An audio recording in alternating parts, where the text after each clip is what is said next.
আলিফের চোখ কিভাবে বিএনপি ছাত্রদলের গুন্ডারা উপরে ফেলেছে। আমরা খুবই স্পষ্ট ভাষায় বলতে চাই, বাংলাদেশের তারেক কিংবা হাসিনা ফ্যাসিজম মানে না।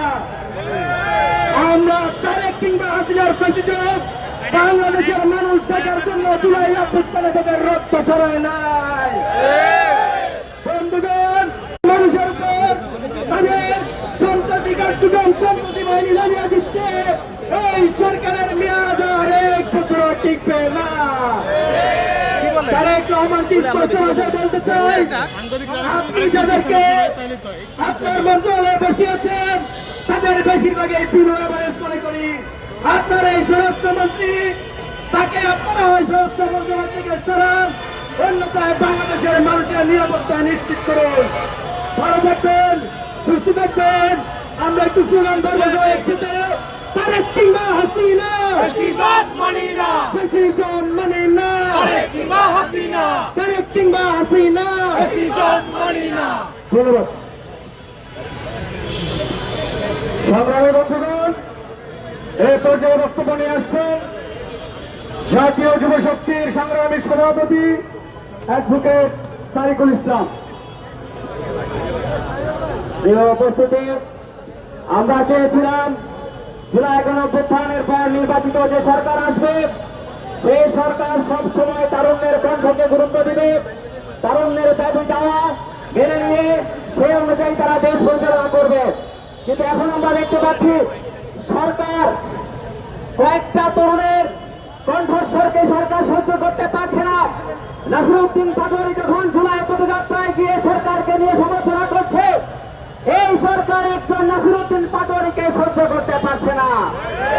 কিন্তু বিএনপি সরকারকে আমরা বলতে চাই, জাতীয় নাগরিক পার্টি এনসিপিতে নাসিরউদ্দিন পাটোয়ারী বহুজন রয়েছে। আপনারা এক নাসিরউদ্দিন পাটোয়ারীকে যদি সহ্য করতে না পারেন, বাংলাদেশের আনাচে সকল জায়গাতে নাসিরউদ্দিন পাটোয়ারীদের জন্ম হবে। আমরা বলতে চাই, ভয় দেখিয়ে সন্ত্রাসবাদ কায়েম করে হামলা করে কখনো তারুণ্যের কণ্ঠস্বরকে রোধ করা যায় না। আপনারা বুঝবেন না, আপনারা বোঝা উচিত বাংলাদেশের তরুণদের যে উত্থান হয়েছে, সেই উত্থান সন্ত্রাসবাদ দিয়ে মাফিয়াগিরি দিয়ে কখনো দমানো যাবে না। আমরা আমাদের যে লড়াই শুরু করেছি, তারুণ্যের যে লড়াই শুরু হয়েছে, তারুণ্যের যে লড়াই শুরু হয়েছে সংস্কারের, তারুণ্যের যে লড়াই শুরু হয়েছে এই বাংলাদেশকে নির্মাণের, সেই লড়াই আমরা অবশ্যই চালিয়ে যাবো ইনশাআল্লাহ।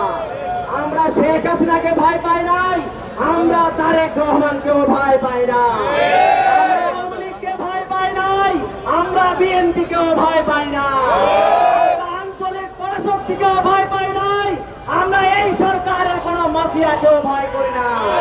আমরা যতদিন পর্যন্ত আছি বাংলাদেশের সংস্কারের জন্য লড়ে যাব, তরুণরা বাংলাদেশ বিনির্মাণ করার জন্য লড়ে যাব। এবং আমাদের জুলাই পদযাত্রায় যেভাবে হামলা করা হচ্ছে, আমাদের স্পষ্ট বার্তা, আমাদেরকে আপনারা যত বেশি আটকাবেন, আমরা তত গতিতে এই বাংলাদেশের জনসাধারণের কাছে, প্রত্যেকটি জনপদের কাছে আমরা তত দ্রুত পৌঁছে যাব ইনশাআল্লাহ।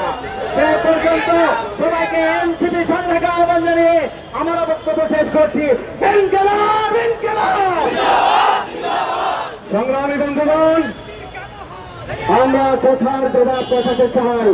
কেউ যখন তার বাক স্বাধীনতাকে প্রয়োগ করবে, সে তার জবাব রডের আঘাতে দিতে পারবেন না। যদি দেন, সেটাকে আমরা ফ্যাসিবাদ বলবো এবং এই ফ্যাসিবাদের বিরুদ্ধে আমাদের সংগ্রাম চলমান থাকবে ইনশাআল্লাহ। সংগ্রামী বন্ধুগণ, এই পর্যায়ে বক্তব্য নিয়ে আসছেন জাতীয় নাগরিক পার্টি ঢাকা মহানগর দক্ষিণের সংগ্রামী আহ্বায়ক জনাব ইসহাক সরকার। ইনকিলাব, ইনকিলাব। বিসমিল্লাহির রহমানির রহিম। জুলাইয়ের বিপ্লবের মাসে জুলাই যোদ্ধাদের উপর হামলা, এদেশের কোটি মানুষের হৃদয়ে রক্তক্ষরণ হয়েছে। আজকে আমরা দেখতে পাচ্ছি বিএনপি তথাকথিত সন্ত্রাসীরা আমাদের শান্তিপূর্ণ কর্মসূচির উপর, জুলাই যোদ্ধাদের উপর হামলা করে এদেশের হৃদয়, জনগণের হৃদয়, কোটি কোটি জনগণের হৃদয়ে রক্তক্ষরণ করে দিয়েছে। আমরা দায়িত্বহীন ভাষায় বলতে চাই, বিএনপি তো আবার জুলাই সনদ মানে না, জুলাই মাস মানে না, কিন্তু তাদের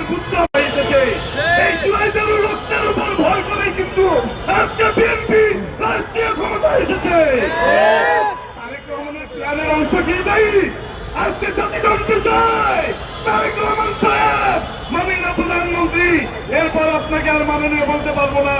যদি জয় যুদ্ধের পর যে হামলা হয়েছে সে তার যদি বিচার না করেন আমরা আর আপনাকে বিশ্বাস করতে পারবো না। তবে আসুন আমরা জাতীয় ভাষায় বলতে চাই, গতকাল আমরা বলেছিলাম 24 ঘন্টা সময় দিয়েছি, কিন্তু তথাকথিত সন্ত্রাসীদের গ্রেপ্তার করা হয়নি, বরঞ্চ সিলেটে আজকে আবার হামলা করা হয়েছে। এরপরে আমরা এনসিপির নেতৃবৃন্দকে বলতে চাই, আপনারা প্রস্তুত থাকবেন, বাধা যেখানে আসবে সেখানে এনসিপি জনগণকে সাথে নিয়ে প্রতিরোধ করে তুলবে ইনশাআল্লাহ। কর্মসূচিতে থাকার উদাত্ত আহ্বান জানিয়ে আমি আমার বক্তব্য শেষ করছি। ইনকিলাব ইনকিলাব গতকালকে আমার ভাইয়ের যখন ছিন্ন ভিন্ন হসপিটালে কাজ ছিল, আমরা দেখেছি কিভাবে জনাব তারেক রহমান আরেকজন শিশুকে নিয়ে খুশ গল্পে মেতেছিল।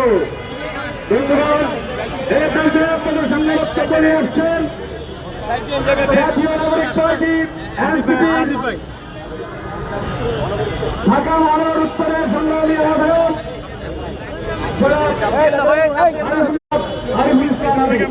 আমরা সংগঠন নিয়ে আমরা লাইনের সিরিয়ালে দাঁড়াই। সংগ্রামের উপস্থিতি আমরা দেখতে পেয়েছি এই সরকার ক্ষমতায় আসার পরে সেই ব্যাংক লুটেরাদেরকে ধারাবাহিকভাবে ক্ষমতায়িত করেছে। আমরা দেখছি খুনের পরিমাণ বেড়ে গিয়েছে। সারা দেশে সরকার দায়িত্ব নেওয়ার পরে 600-র অধিক মানুষ খুন হয়েছে। তারা প্রথম কিছুদিন ভালো কথা বললেও 6 মাস যেতে না যেতেই এখন বিরোধী দলের সমালোচনা নিতে না পেরে সরাসরি সেই 5ই আগস্টের পূর্বের ফ্যাসিবাদের সময়ে যে সহিংস রাজনীতি, যে হামলা করা রাজনীতি, বিরোধী পক্ষের চোখ উঠিয়ে ফেলার রাজনীতি, সেই রাজনীতিতে আজকে বিএনপি সম্পূর্ণরূপে আবার ফিরে গিয়েছে। আমরা দেখতে পেয়েছি সিলেট হবিগঞ্জে শুধুমাত্র দলীয় লোকই নয়, এই সংসদের নির্বাচিত প্রতিনিধিদের উপর ছাত্রদল যুবদলের সন্ত্রাসীরা হামলা করেছে। তারেক রহমান যখন তার কলিগ জাতীয় সংসদের একজন এমপিদেরকে নিরাপত্তা নিশ্চিত করতে পারেন না, তখন বাংলাদেশের সাধারণ নাগরিকের নিরাপত্তা আজকে কোন পর্যায়ে সেটি আজকে দিবালোকের নামে স্পষ্ট। আমরা বলতে চাই ছাত্রদল যুবদল দলের এই সন্ত্রাসীদের অতি দ্রুত গ্রেপ্তার করে বিচারের মুখোমুখি করতে হবে, অন্যথায় সাধারণ জনগণ রাজপথের জবাব দিবেন।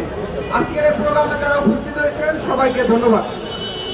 সংগ্রামী বন্ধুগণ, এই পর্যায়ে আপনাদের সামনে বক্তব্য নিয়ে আসছেন জাতীয় নাগরিক পার্টির কেন্দ্রীয় যুগ্ম সদস্য সচিব, রাজনৈতিক পরিষদ সদস্য, নারায়ণগঞ্জ 4 আসনের সংসদ সদস্য জনাব অ্যাডভোকেট আব্দুল্লাহ আল হামিদ। বক্তব্য নিয়ে আসছেন অ্যাডভোকেট আব্দুল্লাহ আল হামিদ। বিসমিল্লাহির রহমানির রহিম। সংগ্রামী সাথী ও বন্ধুগণ, আমরা একটা কথাই বলবো, বিএনপি কি বাংলাদেশকে আবার উন্নত নিয়ে যায় কিনা এটা বিএনপিকে স্পষ্ট করতে হবে। বিএনপি কি বাংলাদেশে আবার আনতে চায় কিনা এটা বিএনপিকে স্পষ্ট করতে হবে। বিএনপি কি আবার সেই নির্যাতনের রাস্তা অনেক করতে চায় কিনা বিএনপিকে স্পষ্ট করতে হবে। বিএনপি যদি বাংলাদেশকে আবার ওই অতীতের রাস্তায় নিয়ে হাঁটতে চায়, আমরা স্পষ্ট ভাষায় বলতে চাই, জনগণ বিএনপিকে অতীতের ফ্যাসিস্টদের মতোই বিবেচনা করবে। আর বিএনপি যদি গণতান্ত্রিক রীতিনীতি মেনে বাংলাদেশের রাজনৈতিক পরিবেশ রাখতে চায়, সেই ক্ষেত্রে আমরা রাজনৈতিক দলগুলো বাংলাদেশের সৌহার্দ্যপূর্ণ পরিবেশে রাজনীতি করতে চাই। কিন্তু কোনোভাবেই কোনো ধরনের সন্ত্রাস, গুন্ডামি এবং কোনো ধরনের পেশির রাজনীতিকে বাংলাদেশের মানুষ মেনে নেবে না। আমরা বিএনপিকে এবং স্বরাষ্ট্রমন্ত্রীকে আহ্বান জানাবো, গুন্ডাদের সন্ত্রাসীদের সামলান, আপনার দলের সন্ত্রাসীদের সামলান, অন্যথায় জনগণ কিভাবে সামলাতে হয় সেটা জনগণ জানে। ধন্যবাদ সবাই। সংগ্রামী বন্ধুগণ, সঙ্গে বক্তব্য রাখবেন জাতীয় নাগরিক পার্টির সংগ্রামী মুখপাত্র